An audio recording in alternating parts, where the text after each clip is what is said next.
পেয়েছে এবং দর্শকরা পছন্দ করছে, সবাই অ্যাপ্রিসিয়েট করছে এবং এটা এত রিলেভেন্ট একটা কন্টেন্ট এবং প্রত্যেকটা মানুষের, প্রত্যেকটা স্টুডেন্টের এটা দেখা উচিত।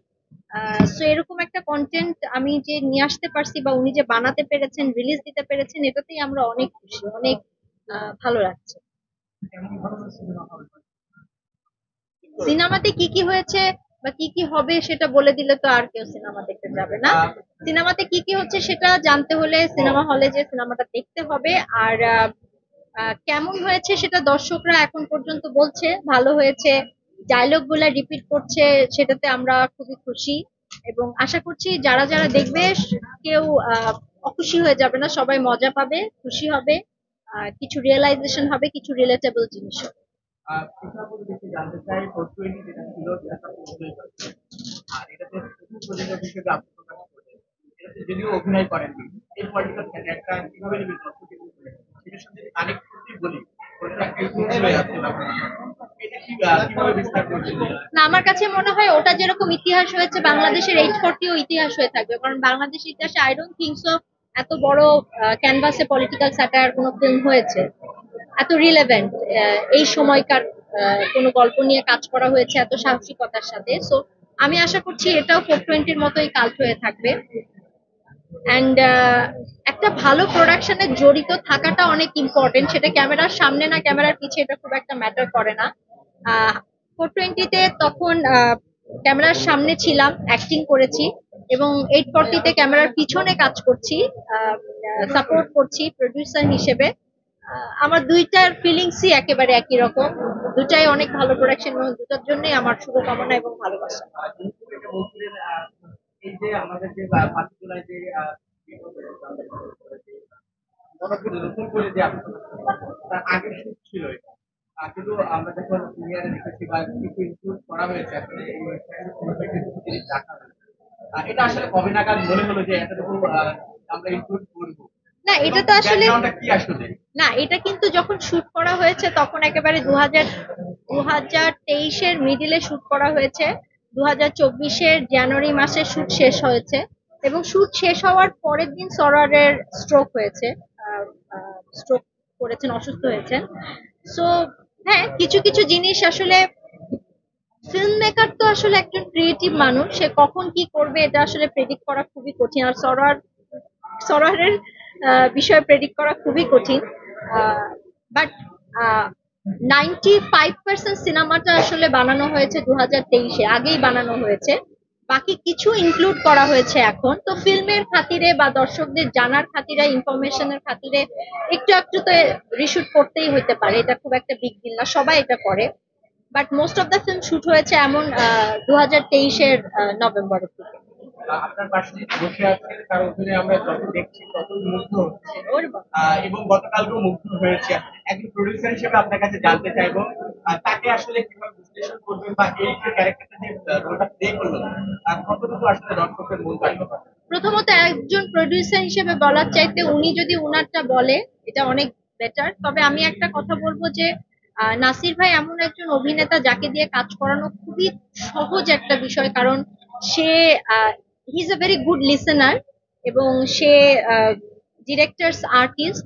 সরার যেভাবে তাকে ব্রিফ করেছে, যা তার কাছ থেকে এক্সপেক্ট করেছে, সে সেটাই দিয়েছে এবং প্রচন্ড পরিমাণের ভালো হিউম্যান বিং এবং কোঅপারেটিভ হিউম্যান বিং। আর সেই চরিত্রটা কিভাবে ধাপন করেছে সেটা আসলে নাসির ভাই খুব ভালোই বলতে পারে। যাওয়ার আগে আপনাদের জানতে চাইবো একজন দর্শক হিসেবে তার অভিনয়টাকে কিভাবে দেখছেন এবং কতটুকু মুগ্ধ হয়েছে। না, নাসির ভাইয়ের অভিনয় আমার সবসময় খুবই পছন্দ, খুবই পছন্দ এবং উনি ভার্সেটাইল একজন অ্যাক্টর। সেই জন্যই আসলে এই ক্যারেক্টারের জন্য তাকে কনসিডার করা হয়েছে, মনে হয়েছে যে এই ক্যারেক্টারটা উনি ফুটিয়ে উঠাতে পারবেন। আর সেই জায়গা থেকে সে আসলে আমার কাছে মনে হয় দর্শকদের মন জয় করতে পেরেছে, আমারও মন জয় করেছে। আসলে গতকালকে যে স্পেশাল শোটা ছিল সেখানে আপনার শো সবাই আপনার প্রশংসা করছিল আপনার অভিনয়ের প্রশংসা। কি বলবেন সবকিছু মিলিয়ে? প্রশংসা আসলে যেহেতু অভিনেতা অভিনেত্রীদেরকে সামনে দেখা যায় তাদের প্রশংসাই করে, কিন্তু এটার পেছনে বিশাল একটা টিম কাজ করে। সুতরাং প্রশংসা আসলে আমার একার না। তো অবশ্যই ভালো লাগছে, আম, অবশ্যই ভালো লাগছে এবং কাজের অভিজ্ঞতাও খুবই ভালো। আমরা খুব আরামসে শুটটা করেছি। আর ফারুকী ভাইয়ের কথা আসলে নতুন করে বলার কিছু নাই। উনি অনেক দক্ষ, এবং উনি কি মাপের অভিনেতা গুলা কি মাপের ডিরেক্টর, এটা আপনারা খুব ভালো করে জানেন। আমি ওনাকে ফলো করেছি শুধুমাত্র। আর উনি যে ঘরানার কাজ করেন, ওখানে অনেক আগে থেকে স্ক্রিপ্ট দিয়ে রেডি করা আর্টিস্টকে ওরকম না। ওনার ঘরানা হচ্ছে উনি ইনস্ট্যান্ট বলেন আর কি, ডায়লগ গুলো ইনস্ট্যান্ট দেন। শুটের আগে হয়তো বা 30 মিনিট বা 35 মিনিট আগে দিল, কিন্তু এর আগে উনি ক্যারেক্টার ফিলোসফিটা ব্রিফ করেন। তো এটা ব্রিফ করলে আমার মনে হয় এটাও কম নয় আর কি। আর বাকিটা আসলে উনি যেভাবে বলেছেন আমি সেভাবে করেছি। এখানে যেহেতু আপনাকে ঘিরেই গল্পটা আবর্তিত হয়েছে অনেকটা, 420 আমরা দেখেছি, সেটা তো আপু বললাম যে একটা ইতিহাস হয়ে আছে। যখন এই স্ক্রিপ্টটা পেলেন 840-এর, বাড়িতে কোনো প্রেশার অনুভব করেছিলেন কিনা, বা ওইটাই মাথায় ছিল কিনা আমাকে এটা ছাড়িয়ে দিতে হবে বা এটা থেকে বেটার দিতে হবে একটা? না, ওরকম কোনো চাপ আমার মধ্যে ছিল না। একটু চাপ ছিল, যেহেতু ফারুকী ভাইয়ের সাথে এটা আমার প্রথম কাজ, ওই জন্য হয়তো একটু চাপ ছিল। কিন্তু ওই চাপটা আসলে যখন কাজ করতে গেলাম, শুটের আগের কথা বলছি, যখন আমরা এটা নিয়ে কাজ করছিলাম স্ক্রিপ্ট নিয়ে, বা উনি ক্যারেক্টারটা আমাকে বোঝাচ্ছিলেন, যখন ধীরে ধীরে ধীরে ধীরে সময় করা ছিল, তখন আস্তে আস্তে আমার মধ্যে সামান্য যে চাপগুলো ছিল ওগুলো আস্তে আস্তে কমতে শুরু করেছে। আর শেষ পর্যন্ত শুটিং এ যাওয়ার আগে, আর এটা আমার ফারুকী ভাইয়ের সাথে প্রথম কাজ, কিন্তু এটা করার আগে মানে আমি 840-তে যুক্ত হই মে মাস 23-এ। তো আমরা মে জুন জুলাইতে গিয়ে একটা ডিভিসি করি। এটা ফারুকী ভাই হয়তো আমার সাথে একটু ঝালাই করে নিলেন, ওনার সামনে এক্সপেরিমেন্ট। এক্সপেরিমেন্টাল একটা বিষয় আর কি। তো যেহেতু সামনে একটা লং জার্নি আছে, তো আমার কাছে শুটিং এর সময় আমার কাছে সত্যিকার অর্থে কোনো চাপ বোধ হয় নাই। তাছাড়া আমার যে কোয়েক্টররা ছিল, আশুতোষ সুজন, মার্জুক রাসেল, বা আরো যারা ছিলেন, তারা এত চমৎকার কোয়েক্টর। তো আমার কাছে কোনো চাপ অনুভূত হয়নি। যে টিমটা এবং যারা অভিনয় করেছে সবাই যার যার জায়গা থেকে সেরাটা দিয়েছে, এবং খুবই ভালো, মানে তারা সবাই অভিনেতা, এক উদ্যোগে সবাই স্বীকার করবে। যখন এই যে বাঘা বাঘা একটা একসাথে একটা জায়গায় কাজ করে, তখন নিজের যে অভিনয়ের দক্ষতাটা আসলে চ্যালেঞ্জিং হয়ে ওঠে। ওটা আমার মনে হয় আসলে চ্যালেঞ্জিং হয় না, ওটা আরো আরাম হয়। বুস্ট আপ হয়। ওটা আরো বুস্ট আপ হয়। এটাকে কখনো চ্যালেঞ্জিং বলা চলে না। বিং অ্যান অ্যাক্ট্রেস, আমি এতটুকু বলবো, আমার কোয়ার্টিস যখন ভালো করে তখন ওটা আমাকে বুস্ট আপ করে। এবং কখনোই একটা মানুষ একা ভালো অ্যাক্টিং করতে পারে না। এটা একটা, আবারও বলি, এটা একটা টিম ওয়ার্ক। আমার কোয়ার্টিস যত ভালো করবে আমি ততই ভালো করবো। আর সর্বশেষ সামথিং লাইক অ্যান বায়োগ্রাফি যখন প্রফেশনাল লেভেলে ছিল, তখন আমরা একটা ভিডিও দেখেছিলাম ফারুকী ভাইয়ের যে মার্কেট, আপনার কাছে রেলেভারি যারা ছিল আসলে ওখানে।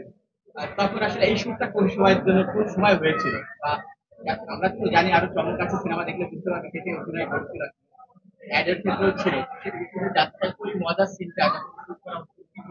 কোনটা ভাইয়া? সামথিং লাইক যখন ওই যে অটোবায়োগ্রাফি? প্রমোশনের জন্য যারা প্রমোশনের, তো সামথিং লাইক অ্যান অটোবায়োগ্রাফির অনেক ধরনের প্রমোশন ও হয়েছে। আচ্ছা আপনি আচ্ছা, কোনটার সরি কথা সরি। বলছেন?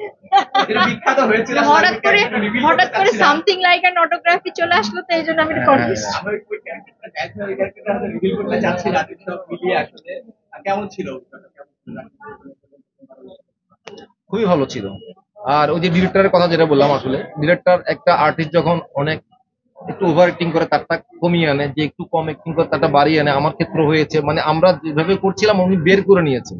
সুতরাং আহ, নাসিরুদ্দিন খান, জাহেদ খান বা অন্যান্য, এটা কোনো বিষয় নয় আর কি। এটা ডিরেক্টরের উপরে ডিপেন্ড করে। এটা আপনারা হলে গেলে দেখতে পারবেন কে কেমন কাজ করেছে।